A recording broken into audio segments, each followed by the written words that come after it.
आणि बुलेटिनमध्ये आपल्या सगळ्यांचं पुन्हा एकदा स्वागत। महत्त्वाची बातमी आहे, अक्षय शिंदेच्या वडिलांच्या याचिकेवर हायकोर्टात सुनावणी सध्या सुरू आहे आणि बदलापूर एन्काउंटर प्रकरणी हायकोर्टानं कडक शब्दात ताशेरे ओढलेत आणि काही सवाल उपस्थित केलेत।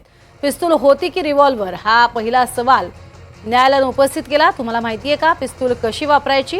तुम्ही जे सांगताय ते खरं नाही, कारण सामान्य माणूस त्याच्या ताकदीशिवाय पिस्तूल वापरू शकत नाही असं म्हणत यावेळेला हायकोर्टानं काही प्रश्न पोलिसांसमोर केले, सरकारी वकिलांसमोर केले आणि यावेळेला सरकारी वकिलांना उत्तर देताना दमछाक झालेली पाहायला मिळाली। बदलापूर एन्काउंटर प्रकरणावरती प्रथमदर्शनी काहीतरी गडबड दिसतेय असं न्यायालयानं म्हटलेलं आहे। मुंबई हायकोर्टानं या संपूर्ण प्रकरणाची तातडीनं दखल घेत याचिका दाखल झाल्या सुनावणीची तारीख दिली होती आणि त्यानंतर आज सकाळी ठीक 11:15 वाजता सुनावणीला सुरुवात झाली। अधिक माहिती घेतोय विनय म्हात्रे आपल्या सोबत आहेत। विनय, आतापर्यंत दिलेल्या माहितीनुसार न्यायालयानं कडक शब्दात ताशेरे ओढलेले आहेत आणि संपूर्ण प्रकरण हे त्यांनी अजूनही उल्लेख जरी केलेला नसला तरी यामध्ये काहीतरी गडबड आहे प्रथमदर्शनी असंही म्हटलंय।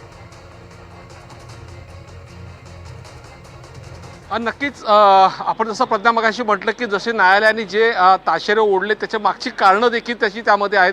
कारण ज्या पद्धतीने त्यांनी पहिलंच एक महत्त्वाचा मुद्दा म्हणजे तुम्ही रिव्हॉल्वर वापरली होती की पिस्तूल तुम्ही कधी वापरली होती का, त्यावेळी मी 100 वेळा हे पिस्तूल हाताळली असं जेव्हा त्या अधिकाऱ्यांनी सांगितलेलं आहे। तर दुसरे अनेक मुद्दे त्यांनी त्याच्यामध्ये उपस्थित केले की 4 वरिष्ठ अधिकारी असताना अक्षय शिंदे एवढी एका अधिकाऱ्याची रिव्हॉल्वर काढून तो फायरिंग कसा करू शकतो, हा देखील एक सगळ्यात महत्त्वाचा मुद्दा आहे। आणि त्याबरोबरच की ज्यावेळी अक्षयवरती ही फायरिंग झाली त्यावेळी गोळीबार केला त्यावेळी त्याच्या पहिल्या पायावरती किंवा मांडीवरती गोळी का नाही मारली, हा देखील त्याच्या सगळे महत्त्वाचे मुद्दे उपस्थित केले। एकंदरीत ज्या काही मुद्दे मांडण्यात आले होते आणि मुळात याचिकाच ह्या मुद्द्यावरती हे केली आधारित की ही याची सखोल चौकशी करण्यात यावी, कारण हे राजकीय हेतू पोटी हे केलेलं हे एन्काउंटर आहे असं देखील याचिकाकर्त्यांनी त्याच्यामध्ये मांडलं होतं।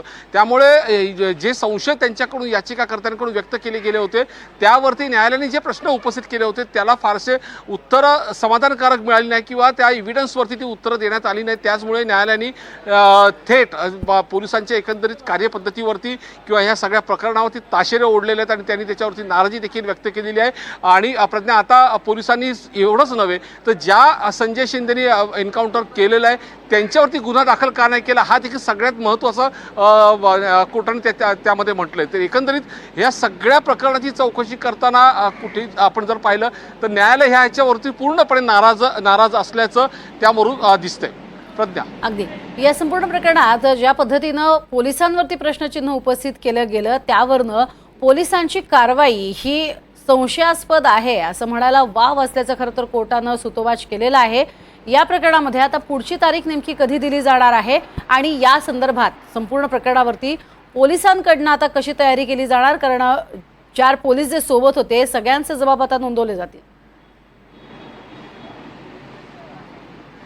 नक्कीच प्रज्ञा, आता नक्कीच पोलीस या सगळ्या प्रकरणामध्ये नक्कीच अडचणीमध्ये आलेलेच आहेत। कारण यामध्ये सगळ्यात महत्त्वाचा जो मुद्दा आहे म्हणजे संजय शिंदे यांच्यावरतीच गुन्हा दाखल का नाही केला, हा सगळ्यात एक महत्त्वाचा मुद्दा आहे। संजय शिंदे यांची आतापर्यंतची कारकीर्द जर पाहिली तर त्यांच्यावरती आतापर्यंत त्या यापूर्वी देखील निलंबित झाले होते। त्यामुळे त्यांच्या एकंदरीत कार्यपद्धतीवरती त्यांची यापूर्वी त्यांची जे काही त्यांचे एन्काउंटर झालेत या सगळ्या गोष्टी आता तर संजय शिंदे यांना तर अडचणीत आणलेलं आहेच, परंतु संजय शिंदेबरोबर संपूर्ण डिपार्टमेंटच आता यामध्ये अडचणीत आलं। त्याच्यामुळे आता ही सगळी पोलीस यंत्रणा जी आहे ती पूर्णपणे नव्याने कामाला लागणार आहे आणि आता पुन्हा हे नव्याने एव्हिडन्स आणि जसं ज्या पद्धतीने न्यायालयाने जे प्रश्न उपस्थित केलेले आहेत ते प्रश्नाच्या अनुषंगाने त्यांचे एव्हिडन्स करतील।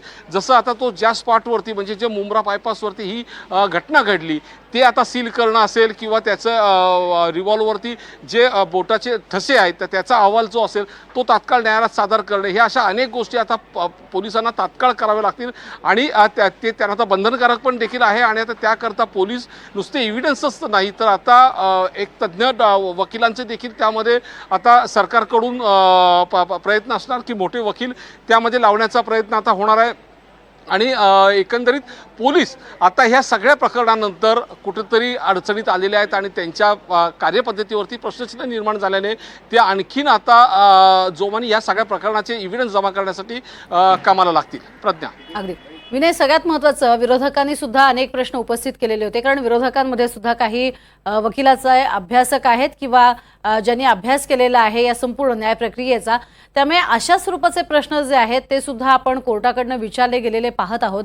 यावरती आता स्पष्टीकरण देताना सरकारी वकिलांची बाजू ही दुबळी पडली असं म्हणता येईल का? खरं तर हेच प्रश्न विचारले गेले होते विरोधकांकडनं, त्यामुळे यावरती तयार असणं सरकारी वकिलांनी किंवा पोलिसांनी हे अपेक्षित होतं, मात्र तसं सध्या न्यायालयात दिसलं नाही. प्रज्ञा, एक गोष्ट काल आपण पाहिली गेली पाहिजे होती की याचिकाकर्त्यांनी तर थेट म्हटलंय की हे राजकीय सुडापोटी किंवा राजकीय नेत्यांच्या भल्यासाठी हे सगळं करण्यात आल्याचं त्यांनी स्पष्टपणे त्याच्यामध्ये म्हटलेलंच आहे. पण दुसऱ्या बाजूला हे जेव्हा एन्काउंटर झालं त्याच्यानंतर देखील अनेक प्रश्न उपस्थित झालेले आणि हे न्यायालयाच्या निदर्शनास आणून देखील याचिकाकर्त्यांनी दिलेलं आहे की हे कशा पद्धतीने राजकीय पुढाऱ्यांसाठी हे करण्यात आलेलं आहे किंवा राजकीय नेत्यांच्या फायद्यासाठी हे सगळं करण्यात आलेलं आहे. आणखीन एक सगळ्यात महत्त्वाचं आहे की काही रिटायर्ड पोलीस अधिकारी देखील स्पष्टपणे म्हणताना दिसलेले आहेत की जरी लोकांनी फाशी मागितली तरी पण पोलीस फाशी देऊ शकत नाही आहेत.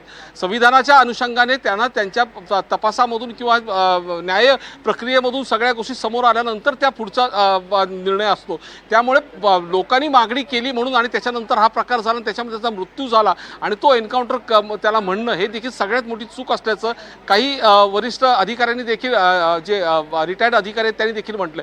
त्यामुळे ही घटना घडल्यानंतर अनेक ठिकाणी या अनेक प्रश्नाला असे प्रश्न निर्माण झाले जे सोशल मीडियावरती देखील मोठ्या प्रमाणात बाहेर आले की हे कशा पद्धतीने चुकीच्या पद्धतीने झाले म्हणून. त्याच्यामध्ये या बाबी ज्या आहेत त्या सगळ्या आपल्या याचिकाकर्त्यांनी सविस्तरपणे त्याच्यामध्ये मांडल्या आणि त्या बाबतीत सरकारी वकील मात्र कुठेतरी कमी पडले किंवा पोलीस यंत्रणा त्यामध्ये कुठेतरी कमी पडले हे यावरून स्पष्ट झालेले आहेत. नक्कीच आता येत्या काळात पुढे पोलीस यंत्रणा असेल किंवा सरकारी वकील असतील या गोष्टींकडे प्रामुख्याने लक्ष देतील एवढं मात्र निश्चित.